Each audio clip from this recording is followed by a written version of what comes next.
Welcome to the Family Brand Show. We're Chris and Melissa Smith of FamilyBrand.com, husband and wife, parents of 5, and we want to help you take back your family and to live life on your terms. And we know being a family can feel really overwhelming. Parents tell us they feel like they're being pulled in a million different directions. It's so challenging to navigate the uncertainty and all the chaos that's happening in the world right now. And that's why we want to bring you every single week actionable tips and strategies that you can implement in your daily life to become a better parent, to become a better spouse, and to build a stronger family. And look, there's never been a better time and a more important time than right now to take back your family.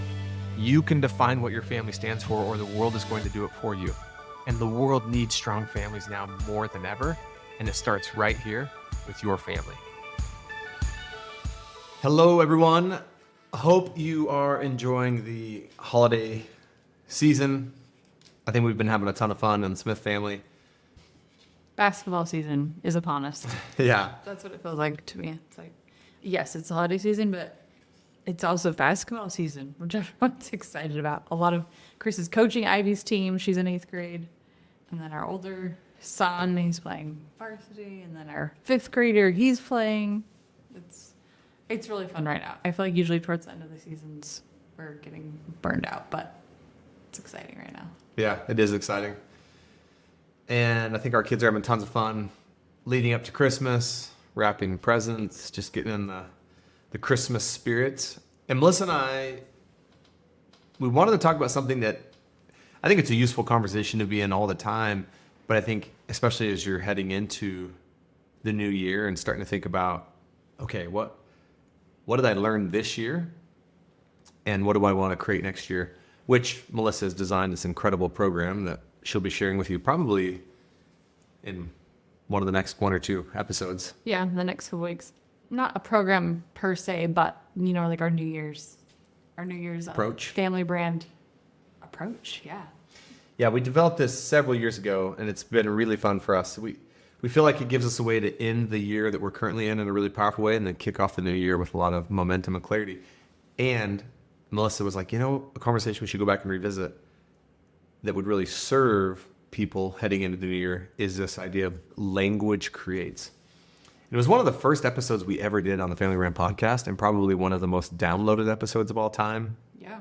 Probably the most commented on. And so this idea of language creates. Language is the fundamental element of creation. And we talk about this a lot in our home. We talk about it a lot in our family. I talk about this a lot in my coaching consulting with the Possibility Company, and we teach it to all of our clients.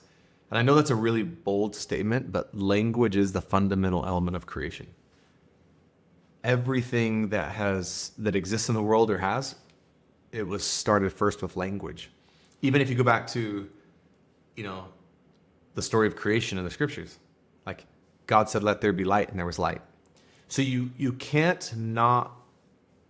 speak and it not create something. And if we get it down to the simplest form, everything we speak is either creating possibility or limitation. There's not a lot of gray area in language. We're either using language that's useful or not useful. We're either using language that works or doesn't work. In essence, we're either using language that gets us closer to what we want or further away from it. And I think sometimes, I know for a fact, for so much of my life, I was like, well, my life it just is the way it is. I have no control over it. And part of the reason I felt like I didn't have control over it, and maybe didn't, was simply because of the language that I spoke. And I'm just going to give a really easy example. Sometimes people are like, okay, I think I understand what he's saying, but give me an example. Let's say in a marriage. Have you ever in a marriage with your spouse or significant other started a conversation with "you always" or "you never"? And then how well do those conversations go? It's almost like 2 words in, and we've already started the dumpster fire of a conversation. We might as well pause and be like, you know what, hold on, let's revisit this tomorrow or next week. And I know Melissa and I both have been guilty of that, because it's you've just started the conversation, and immediately by saying "you always" or "you never,"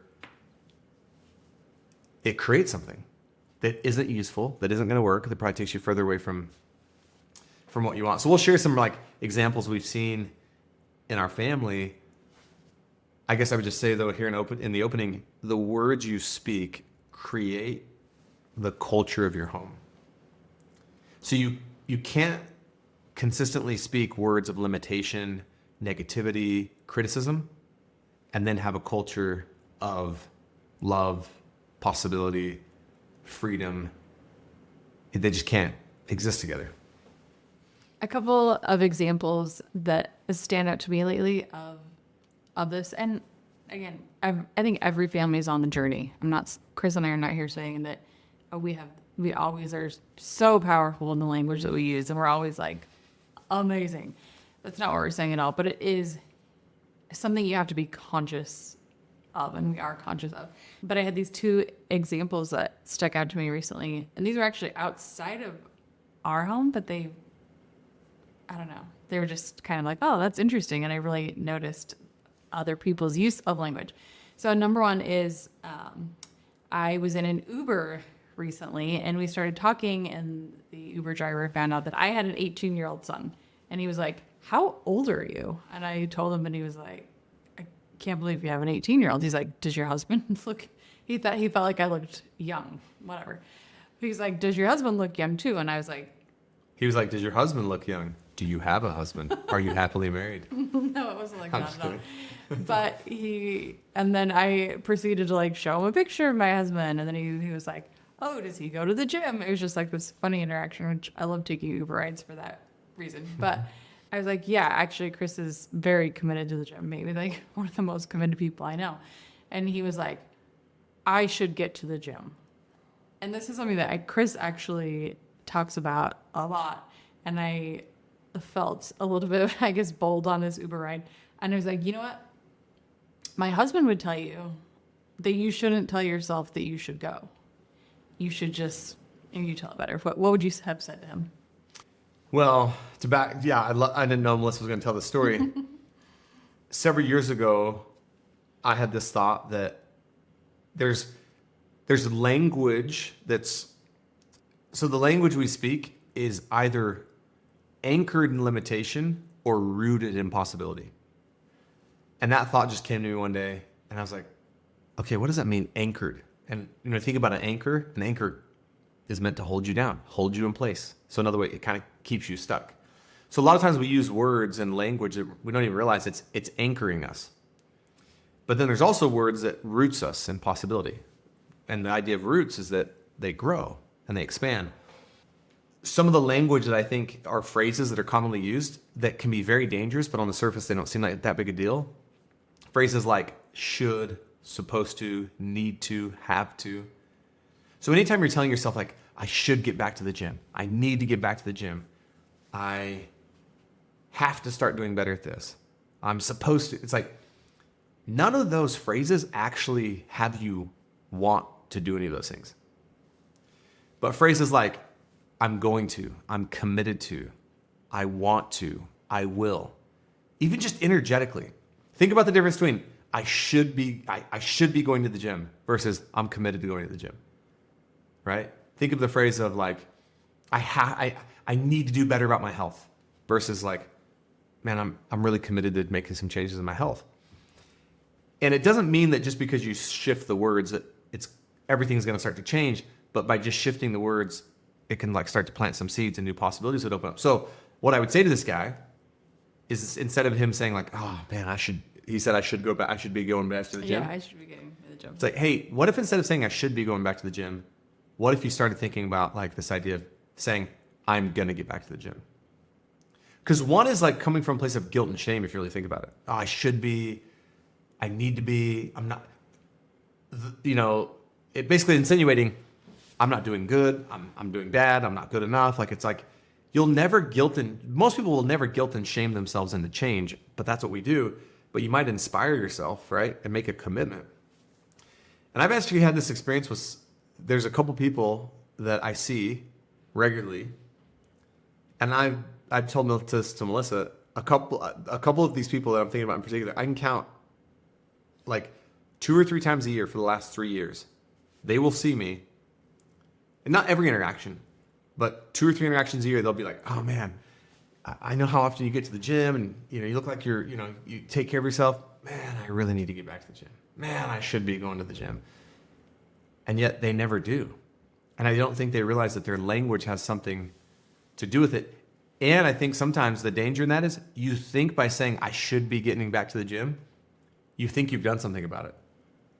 And that kind of pacifies you for a period of time versus just saying like, I'm going to get back to the gym, or I want to get back to the gym, or I'm committed to it. And so one of the things that I also think happens in our lives a lot is we spend way more of our time and energy than we realize talking about and thinking about what we don't want, what we don't have, what we don't like, and what isn't working. I call them like the big four of language. We talk about what we don't want, what we don't like, what we don't have, and what isn't working. And I think that the reason I used to do that so much is I really did think, man, if I just complain enough about what I don't want, what I don't like, what I don't have, what isn't working, I'm gonna change something about it, or something will change. However, because language creates, the more you talk about what you don't like, what you don't want, what you don't have, what isn't working, you just create more of that. And it takes this real discipline to say, I'm not going to put energy anymore into what I don't want, don't like, don't have, and isn't working. Instead, I'm going to start talking about and thinking about what I do want, what I do like, what I do have, and what is working. Now, sometimes people say, well, does that mean you just like turn a blind eye and you're oblivious to some things in your life that don't work? I'm like, no, it might be useful to like, oh, hey, there's something over here in my life that isn't working. Got it. I'm aware of it. Now I'm going to put all of my energy into like what I could do to have that work. Or, man, there's something over here in my life that I really don't want. Got it. I'm aware of it. Now I'm going to put all my energy over here in what does work and what could have that work. And I think most people would be blown away if they just shifted, if they made one shift with their language, which is, I'm going to catch myself when I talk about what I don't want, don't have, don't like, and isn't working. And I'm going to be like, okay, hold on, let me catch myself, and I'm going to talk about what I do want, what I do like, what I do have, what is working. And I think you actually did this with this guy. He was talking pretty much about what he didn't want. Like, I should be, I need to. And you were like, well, hey, what if you talked about what you did want? Yeah. And so the conversation with this Uber driver, it did continue.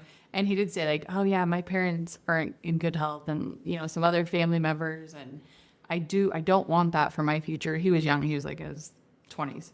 And anyway, we just started talking then in more depth about, okay, so you could, instead of being like, I should get to the gym, you could shift that and say like, I want to have energy. I want to have a long and, a lifestyle that allows me to do things that I want to do. And yeah, and if he's not careful, like even with his family, well, yeah. I don't want to be like them. I don't want to look like that. And I don't want it. It's like, okay, got it. Good.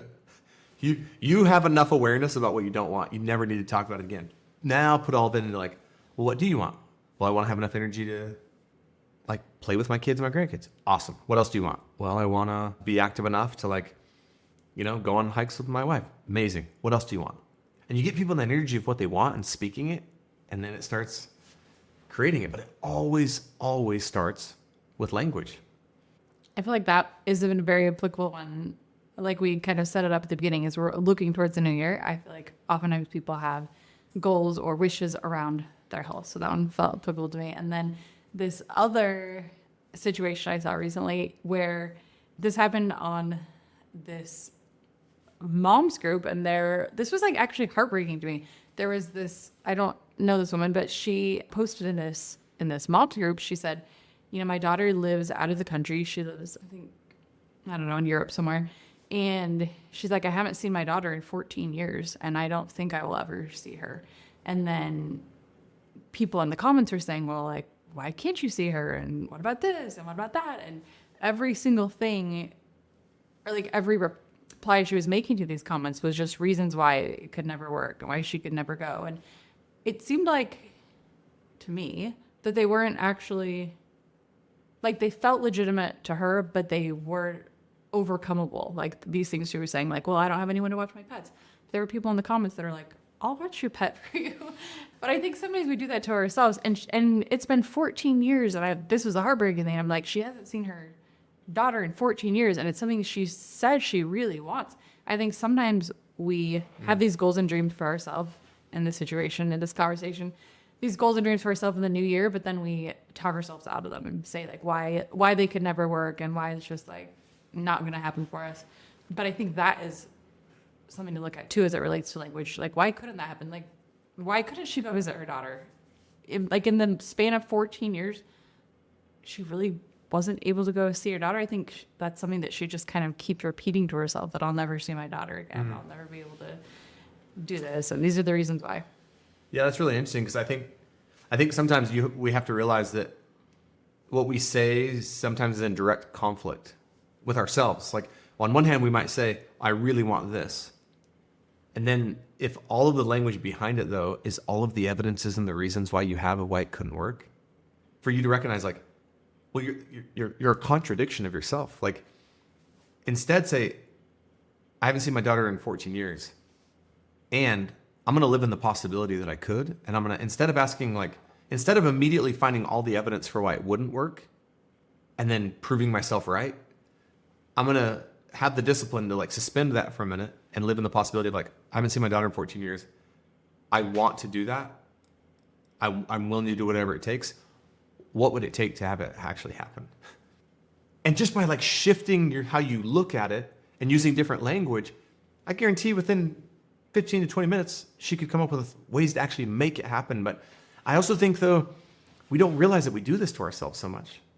We'll say on one hand, I want this, and then immediately start finding all the evidence as to why it could never happen in our language. Mm-hmm. And in some ways, though, that's almost easier because it's like I'm justified in like staying limited.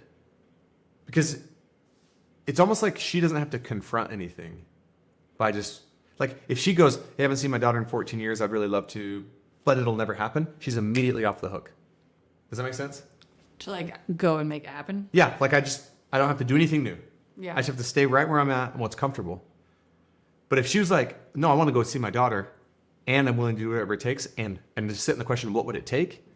Well, that's scary because it's like, well, now I'd have to confront some things. I might have to make some changes. Yes, and though, that is also how you're going to create what it is you want. And I can't tell you how many times I think people declare something with language that they want that's really powerful. And it's almost like they made the first step. It's like you planted the seed. By saying what it is you wanted, you planted the seed, which is powerful. I want to see my daughter. I want to get in better shape. I want to be more organized. I want to be happier. I want to have more friends. Just the speaking of that is almost like it has a chance. Oh my gosh, like you spoke it. It's a real thing now. The seed is in the ground. And then I think the real difficulty happens, which is like, well, what you say next and what you continue to say next really matters. Because if it's like, I want that, but then I don't think it could ever happen. I want that, but there's no way that's possible. I want that, but it would be too difficult. All those phrases, you literally, without realizing it, you just took the seed you planted and then you just went and ripped it right back out of the ground and like chucked it. It's like, well, you didn't even give it a chance. Like like that would be a horrible approach to gardening. You know what I mean? Yeah. Like, but if you planted the seed, and even if you said, I'm not sure if this is even possible, but I'm willing to like at least hope that it could be. And even if you didn't make the jump to like, I want to go see my daughter, I know it's going to happen. Even if the jump was like, I want to go see my daughter, I don't know if it could happen, but what if it could? And what ideas could I think about that might make this a possibility? Now you just watered it a little bit. And if you stay in that, like you water that thing long enough, it'll take some roots and it can't not happen. But I just think it's amazing the number of times even in my own life that I say I want something and then I start thinking about all the reasons about like, well, how would I do it? And then I immediately like, I pull the seed out of the ground and throw it away before it ever even has a chance to like take root of any kind whatsoever. So in conclusion, I think we all, as parents, as families, we deserve to have our wildest dreams come true. And maybe that sounds crazy, but as you're looking to the new year, as you're looking to, what do I want to create in this next year? I invite you to take a look at your language and be like, well, first of all, getting clarity on what do I actually want? And looking at my language, at your language, how am I going to achieve it? Like, what are the steps I'm going to take? Or am I just like ripping it out of the ground? Am I creating like these barriers with my language to achieving the goals that I want? What would you add? Well, it's actually, I didn't know we were wrapping up this episode. Oh, sorry. We don't have we to. can. Let's keep talking. Melissa shared a story one time that I also think And I don't want this to have any parents feel guilty. I just, if anything, I think it would be useful to maybe just look at. Melissa had an experience with one of our kids, I think one of our oldest, when they were really little. And she was at like a grocery store or something, and someone went to say that Melissa knew that she'd bumped into at the grocery store, went to talk to this child of ours. And our child didn't like immediately hide behind Melissa, but like just kind of pulled back a little bit. And Melissa goes, "Oh, he's shy." And then that child like really got behind Melissa. And it like really stood out to you in that moment, like, whoa. Like, Well, the thing that stood out to me, if I can interject, is so that experience happened. Fast forward, a week or two, I overheard him introducing himself to someone as being shy. And I was like, oh my gosh, like he's too little to know what shy is. But he heard his mom say, oh, he's shy. And so now he's like taking on this identity of, I am shy. yeah. And so to me, it's like also when we say language creates, it creates identity. It shapes who you believe you are. It shapes who your children believe they are. And so I don't share any of this from a place of like, it should really scare you every word that comes out of your mouth. No, it's like, and I think all of us can be a bit more intentional about, man, how am I speaking? I know that might sound weird or kind of a weird way to say it, but like really, like if I really take a look at like the words that I use consistently to myself, about my goals and dreams, and then the words I use about others and to others, am I using words and language that is more rooted in possibility or anchored in limitation? And I think if you catch yourself using words and phrases that are anchored in limitation, it's not an opportunity to beat yourself up over it. In fact, it's like celebrate that. Like, wow, I'm seeing opportunities for me to upgrade my language, because you upgrade your language, you upgrade your life. If you consistently use words and phrases that are rooted in possibility, you will live a life of possibility. And if you consistently use words and phrases that are anchored in limitation, you'll live a life of limitation. Like, you cannot have an experience of the living of your life that is any different than the language you consistently use. And I second Melissa. Like, I want to see people that live lives of possibility, that they spend way more of their lives living in possibility, love, freedom, happiness, than in fear, limitation, anxiety, and like resentment. And I'll share another experience I had one time on Facebook, friends with someone, and I just noticed that their life just really didn't work, at least based on their Facebook posts. Like, almost every Facebook post was about something terrible that was happening, something they were frustrated about, something that was bothering them, something that someone did to them, big or small. And the thought dawned on me one day reading their post. I was like, are they posting about this because their life doesn't work? Or does their life not work because they're always posting things like this? And it's probably like one and the same, like, chicken and the egg. But I would say it's probably more the second one. It's like, if this person would just simply start posting, because look, I know people have difficult lives, and I know people go through really difficult seasons of their life, and yet, even in the most difficult season of your life, there are still some things in your life that are working. There are still some things in your life that you probably are grateful for. There's still some things in your life that you probably want. And I just wondered, man, if this person, just as an experiment for 30 days, for a week, would just post a little bit more about the things in their life that work, would post a little bit more about things in their life that they're happy for, that they're grateful for, that they want, I think they'd be amazed at what would change. It would attract more of that into their life rather than attracting more of what wasn't working. Yeah. And if this sounds, I've had this thought a couple times as we've been recording this episode, if this sounds a bit woo-woo, like, just try it out. Like, what's the harm in trying it out? Just saying like, I wonder if I did, like, if I suspended, like, this is weird, and just tried it out, like, okay, I'll try it out for a week and see. It doesn't make a difference in how you feel about life or how life occurs for me. By looking at the language, maybe tweaking the language that I'm using, just see. So 2 practical things I would say.